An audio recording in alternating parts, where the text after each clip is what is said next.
Hello again. This is podcast episode 2. So I'm here with Jerry again to talk about another two topics. The two topics that we're going to be discussing in this week's podcast is the what is equipment transportation, and why would you want to do equipment transportation for a career and small business, large business, or owner operator.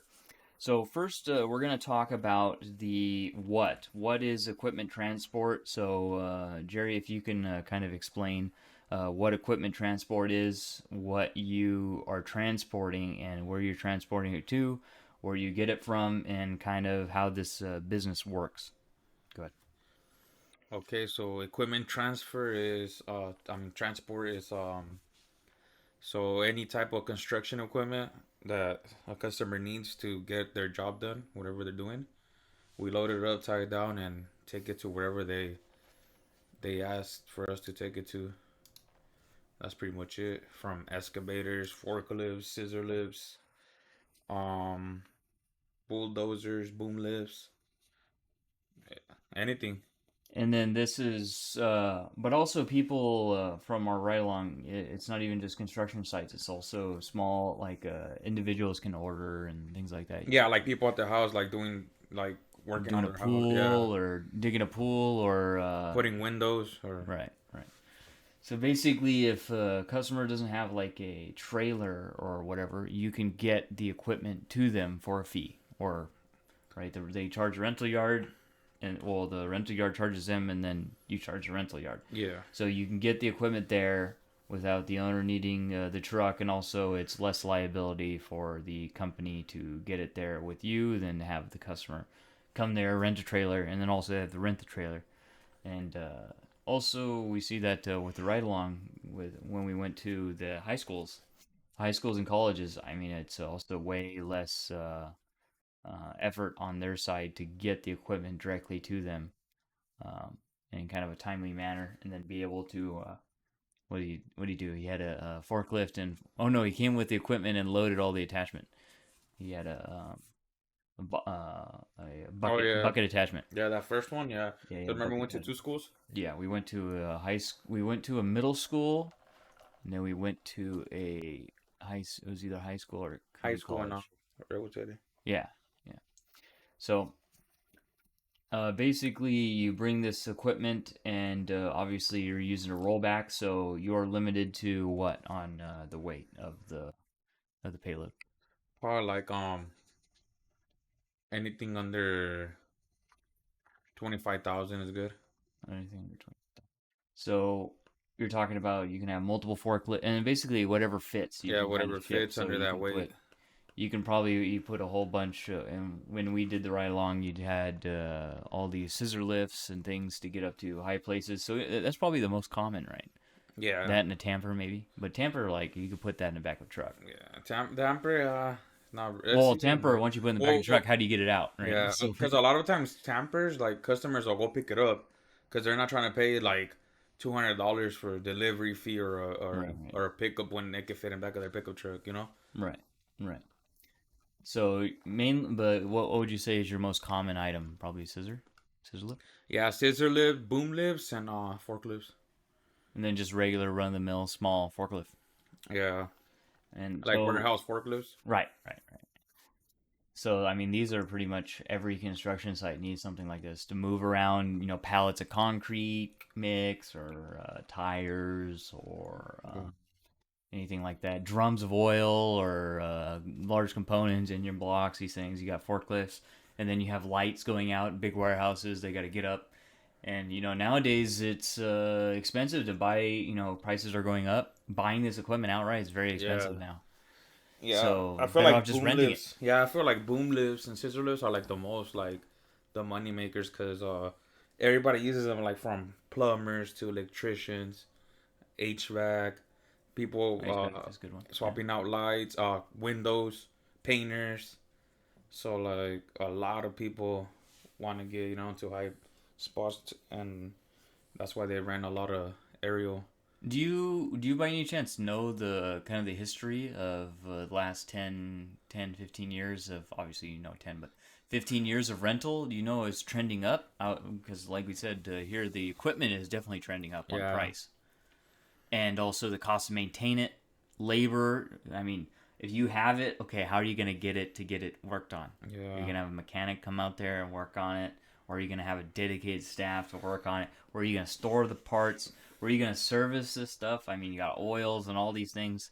And obviously, in the Bay Area, you have a lot of regulations on these types of fluids to have to be able to do the maintenance on these pieces of equipment.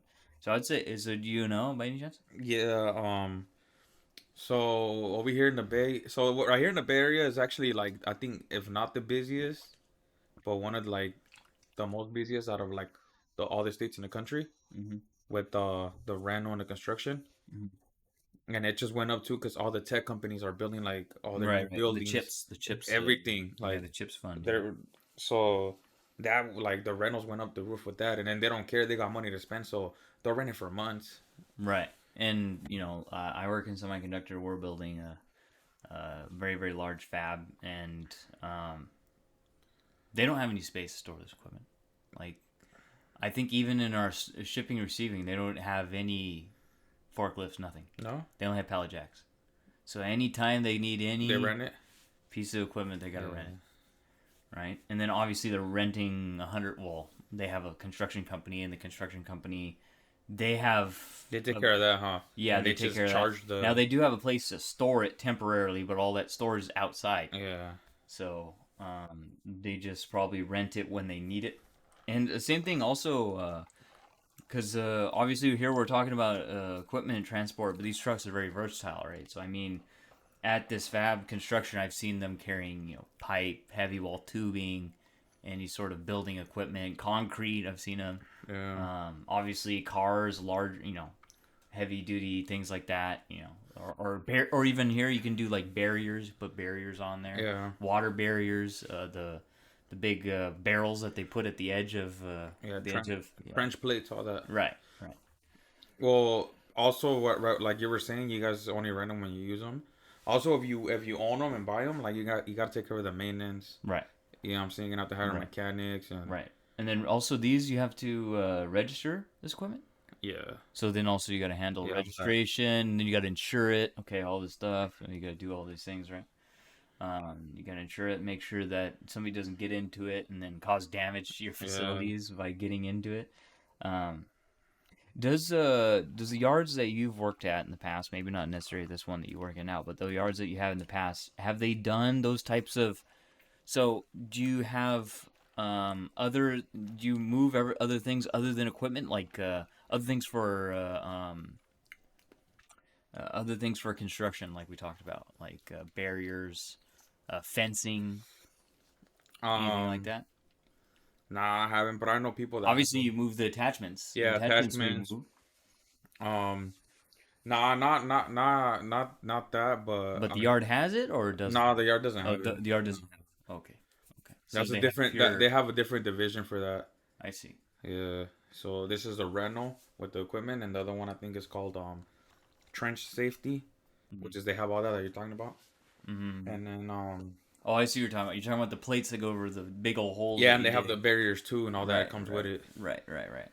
Or even cones. What if you need to Yeah. rent like 500 cones? Yeah, like my brother, when it slows down with the equipment, he's he the broker has got him that type of work with the plates and the barriers So and it's just like winter. yeah, So you basically move whatever you can, pretty yeah, much. when it's slow, yeah, And we'll talk about that kind of in the why. So why would you want to do it? Because that is one thing, is that the equipment rental does go down in winter. Generally, construction slows. In the Bay Area, I would say, is not as affected as somewhere where it snows. yeah. Place with harsher winters. It's It gonna be just more depends on challenging. how much does it rain. Like, Right, rain or snow yeah. or freeze up or whatever. Well, us here where we're at, we just gotta worry about the rain. Right, right. Now it's getting worse and worse in the Bay Area. Getting more and more rainstorms. So, and then obviously they're doing dirt and stuff. Get swampy, and then then they gotta order giant tarps and lay it out to Everything gets cover everything. muddy.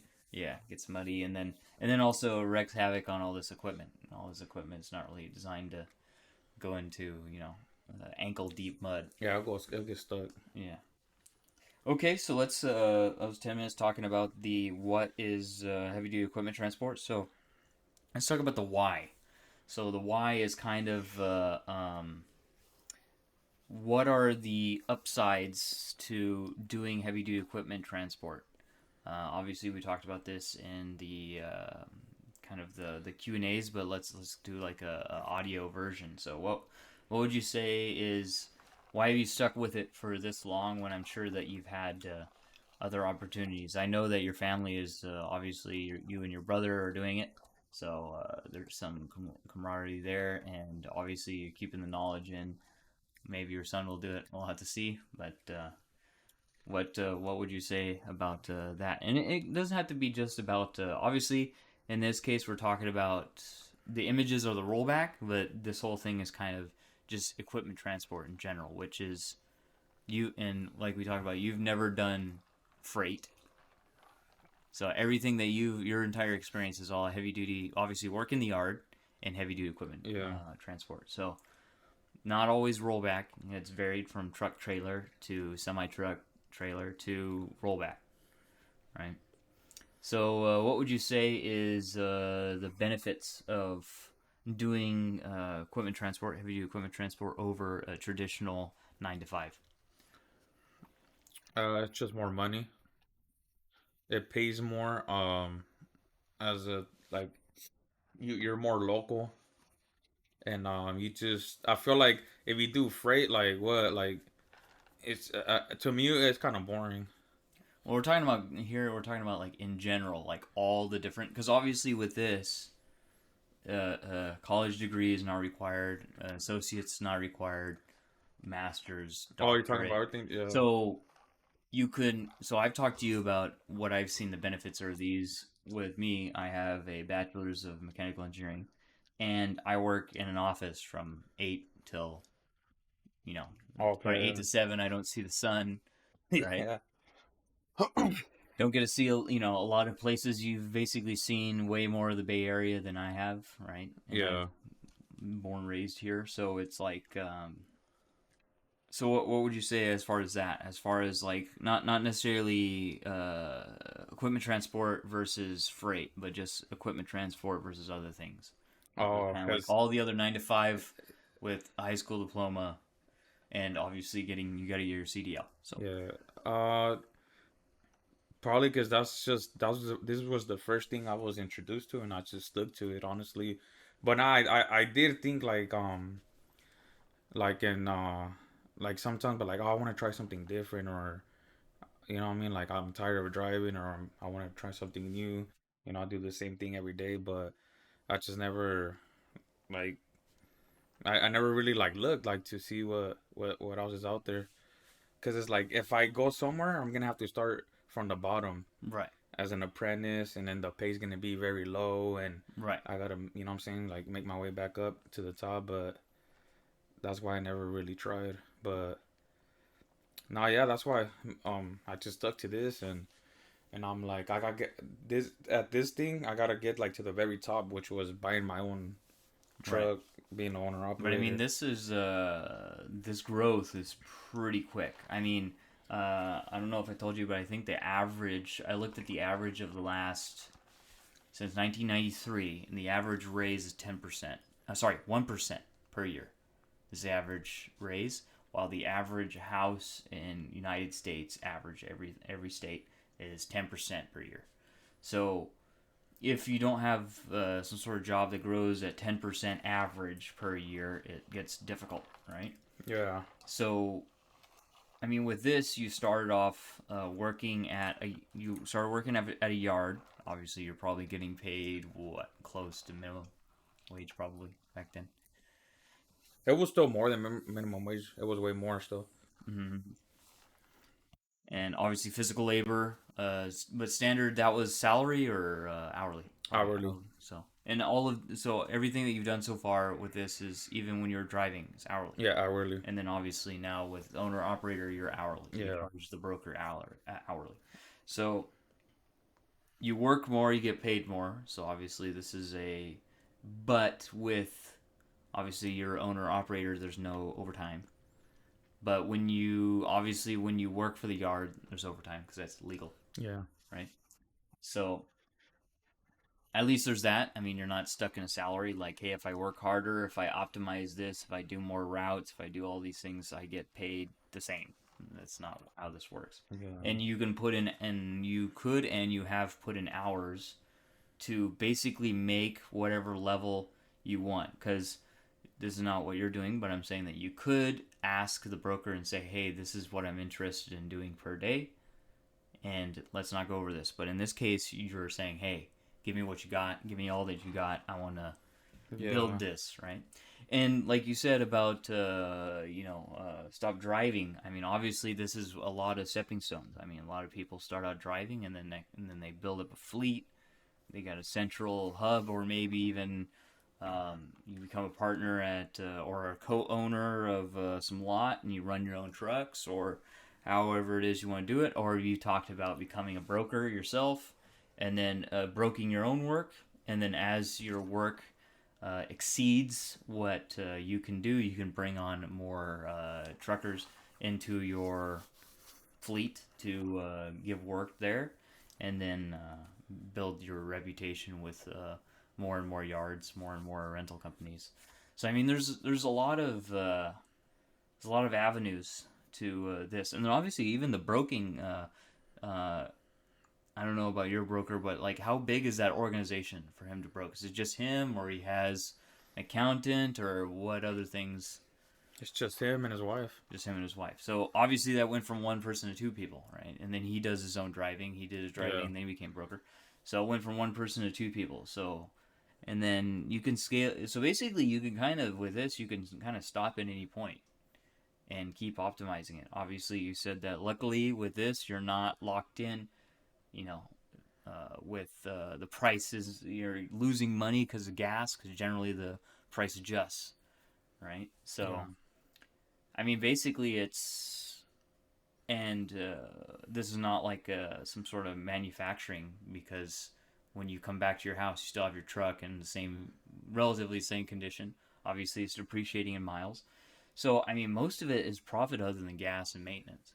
Yeah. So, and then being able to, like you said, work for somebody, like I was talking about in the last podcast, work for somebody else and then work for yourself as quickly as you did is very difficult to have a small business do that.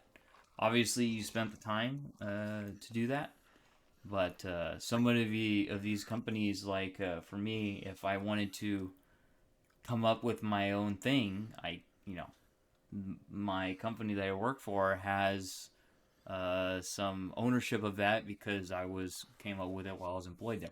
While here, you were working on your truck, getting it ready to go, and then left that yard driving for them, and then now basically you're doing independent. So anything else that you can talk about as far as the why would you want to do equipment transport? Because obviously you're still doing it, and you're finding ways to increase how much you make, and sort of work maybe a little bit more than you did before. Yeah. So anything else that you wanted to add on there? No, I mean that's pretty much it. And but I did want to say when you said like oh yeah, you could tell your broker like I want to work this many hours of the day. I mean yeah, your broker would be cool with it, but I don't know about the dispatcher because then he needs like There's no more work. yeah, there's more. He needs stuff to get done. So it's like if you want to go home early, he's gonna have to call another driver. Well, I'm not talking about like the same day. I'm talking like beforehand. Like say, Like hey, I'm looking at 6 hours this week or 5 hours this week or something. 5 hours, each day or something like that. I mean, again, it's all of this is a balance, right? yeah, There's got, even though it's like, hey, I'm moving equipment from one place to another. From this picture, right? It looks like this is obviously there's a lot of components here. Customer calls, makes an order. Some guy has to get the equipment ready, and then the dispatcher, is like, hey, I'm gonna use this truck. The dispatcher says, hey, I need a truck, and then the broker says, hey, I got a truck. yeah, He works until I tell him to stop, basically, and obviously that's how you, and also what you would suggest as well is that's kind of how you get your way to the top. I mean, Yeah. obviously, grow your reputation that hey, you're the guy to call on to get stuff done. Same Yeah. thing. Same thing when you were working in the yard, right? They had emergency deliveries. They called you out of the yard and said, hey, we need to move this guy. We get jump in the truck and trailer and load it up and move it. So yeah, I mean, again, it's there's a lot of depths in this business, and like I was saying, I think you kind of stop wherever you kind of wanted to, and the money is pretty good. I mean, obviously, driving for the yard, there's a and that one also you're getting raises, right? How are the raises when you're working at the yard? You get yearly raises, or Yearly. and did they do any sort of revenue split or bonus or anything like that? Like, hey, we went 110% over our projected revenue this year. We're gonna give you a bonus or something like that. Yeah, they get bonuses. I see. So what was an average like this one raise per year or so in the Bay Area? Obviously, Like 5%. and that was average, you would say. Yeah. So yeah, this is very high, very high. That's a very high average for. Like I said, the U.S. average is 1%. Yeah. So whatever you make, you get 5% of that for like as a raise. So Right. yeah. Yeah, So 5% on top, and then take that, multiply it by 105%, and that's what you make last year. So or 1.5, 1.05, sorry, mhm. 1.05, and then whatever that is, what you make the next year, and then et cetera, et cetera. So I mean, even that's a pretty high raise. And then if you worked at the yard, what would be your next? So like, what happens to the guys driving truck for 15 years? I mean, they go where? There's not really anything above No, that that's at the nothing. yard. That's it. You grow So old. so You because just grow old driving the truck. because basically all those guys are kind of at the same level. Obviously, they vary with what is this with like salary, but like there's not really anything above dispatchers. There's not really anything above truck Yeah. driver. There's not really. I mean, the only good thing I could say about that is like your seniority goes like higher, and then you So you get just like the better yeah roles, better routes, like better routes. all the easy stuff because you know what I'm saying, like I mean, it's basically the same thing as because another one that also a lot of people would think here. Obviously, this is way less regulation around, but another one that people would probably look at this and say is probably pilot, which is kind of the same thing. I mean, once you get captain, there's nothing else past that, and then you just keep getting raises, and then you keep getting seniority and get the best routes yeah, or the routes that you pick, right? So, I mean, that's basically kind of a similar setup there. I mean, you get to, just like you started, I mean, you start off a small plane, you learn how to fly, in this case, you learn how to drive, and then you go to a bigger plane, you fly other people, you make a little bit more money, you kind of start out low, and then you do bigger and bigger things, move bigger and bigger things, and you get paid more. So I think also this parallels quite a bit to flying, but obviously flying you have so much regulation and yeah, memorizing all these things and you get tested semi-annually, so and also you have to hold a very very high end medical. So with this, that's not nearly as in depth as that. And also with pilot, you can't. There's no broker that you can become. That doesn't exist. yeah. So I mean, there's so many levels to this And with industry. the pilot, well, you're gone right weeks at a time. Right, you're living out a suitcase, Yeah, but also, I mean, that could be you freight. yeah. Nah, how would I? Obviously, if you have a camper, you can carry your house with you, sort of, Yeah, right? But I mean, if you have family, you generally can't carry your family with you, right? So yes. With this, you work your community, right? I mean, for this, your community is pretty extended here. I mean, you're going ways out. Like, what's your farthest route that you've done one way, one way out from the yard? Sacramento, Oh wow! So you're talking what, 2 hours one way? 2.5. 2.5 hours one way. Yeah. So you're talking what? That's when no A traffic. hundred. Yeah, 150 miles Yeah, that's each when no way. traffic. Right.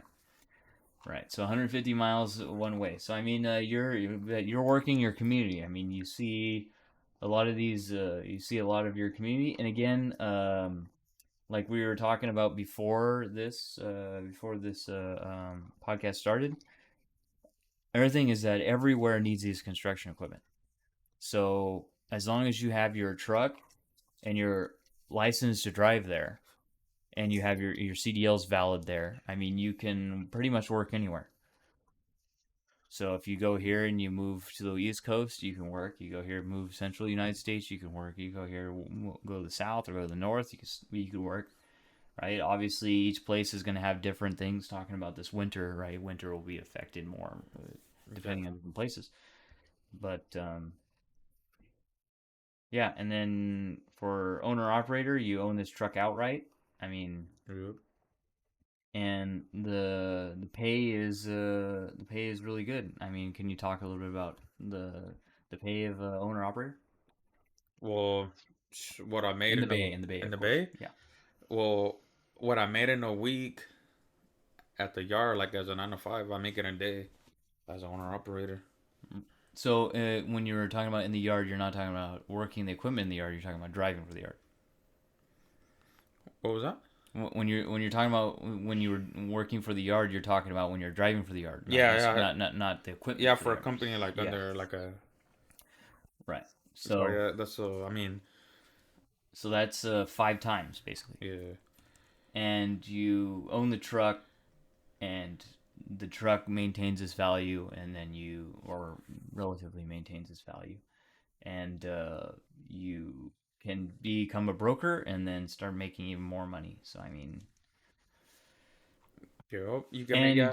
You could get your own accounts, and then you could become a broker and have drivers under you, and but obviously another one that we talked about is okay. So how do you get your raises now? I mean, it's more challenging now that you're owner operator, right? Because the raises don't work like they did at the yard. Because obviously the yard gives you 5 times less, yeah, right? And so you're like, hey, 5% raises is great, but it's because they have a giant window of what they're pocketing and they can, you know. yeah. So how we talked a little bit about how you're building. The plan is to become a broker, but you have other ideas on how to kind of make more. Because once you get in, as we talked about in the Q&A, once you get into the industry, you may once you get into owner operator, like you're making the most that you can make right at the beginning, like right up front. And so, in the raises we've talked about are generally just the increase in fuel prices, right? So, how else do you plan on expanding? And how would you say that you plan on doing like a conventional raise to make more money, like you did if you were working at the yard? Just just let them know that you're gonna the rates are gonna be a little higher because of the cost of living. So you just go, you know what I'm saying? You just go with that. Like, I mean, if I was to become a broker myself, that I'll be getting like a $20 raise. Right, You know what I'm $20 saying? an hour raise. Yeah, Yeah, and that's if you're just broking yourself. yeah, And then every additional vehicle that you broke, you get $20 an hour for each of those vehicles. yeah, So if you're running 3 at a time, you get $60 an hour for just that. and, And you're also trucking, possibly. yeah, and they're working what 10, 12 hours a day, and Mm-hmm. then some brokers have like 8, 10 drivers. Right. So it's just like, You got 10 tool drivers, that's $240 an hour. And they sometimes can drive or not drive. yeah. Probably by the time you have 12 trucks, I mean, do you really need to drive? Unless it's an emergency and they need Yeah, another yeah. truck, then you jump in Or there. yeah, somebody backs out, Yeah, or if you want to insure your work and say, hey, either they're gonna do it or I'm gonna do it. yeah. Obviously, there's only one of you, so you can only cover one truck. If you have 30 trucks and you have 2 drop out, it's a problem. But Well, my no, obviously, what you my could have a broker floater. does, he works with like with this tow truck company. So like, say one of us call out, he'll call the tow truck those on the truck. That way, you know what I'm saying? Like he's not He has telling a float. He has kind of like that way. floaters. Yeah, that's why he's not. That way, he's not telling the dispatch, "Hey, like, oh, like my truck backed out. You know, I I can't send." can't actually do this. And they're gonna be like, "Oh, what the hell? Like, Yeah. you're not reliable or something."